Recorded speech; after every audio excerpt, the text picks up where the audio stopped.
ரவி மோகன் sir, thank you நீங்கள் இதை அக்செப்ட் பண்ணிக்கிட்டதுக்கு இந்த ரோலை. ஒரு ஹீரோ வந்து ஹீரோவாக ஒரு கதை கேட்டு இந்த கதை ஓகே இந்த கதை இல்லைன்றது டெசிஷன் எடுக்கிறது ரொம்ப ஈஸி. ஆனால் ஹீரோவாக சக்ஸஸ்ஃபுல்லாக இவ்வளோ வருஷம் பண்ணதுக்கப்புறம் வில்லனாக நடிக்கிறதுன்றது அது ரொம்ப ஒரு டஃப்பான ஒரு டெசிஷன் அது.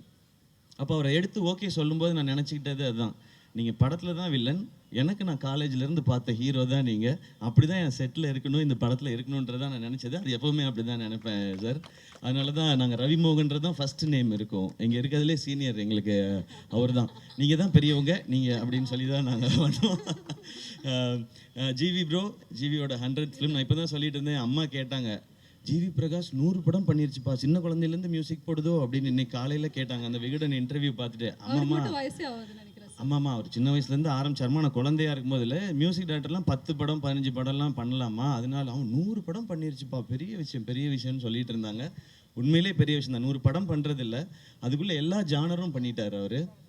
ஸோ அவருக்கு இப்போ பாருங்கள், பீரியட் ஃபிலிம் பண்ணும் போதே ஏற்கனவே 1000ல் ஒருவன் இருக்குது, ஒரு மதராசப்பட்டினம் இருக்குது, பராசக்தி இருக்குன்னு போது அதுக்குள்ளே எப்படி வெரைட்டி கொடுக்கணுன்ற இந்த சாங்ஸ்க்கும் பிஜிஎம்ஸ்க்கும் ரொம்ப ரொம்ப தேங்க்ஸ் ஜிவி. இன்னும் நிறையா இருக்குது உங்களை பற்றி பேச வேண்டியது. ஆடியோ லான்ச்சில் வச்சுக்கிறேன் வாடி.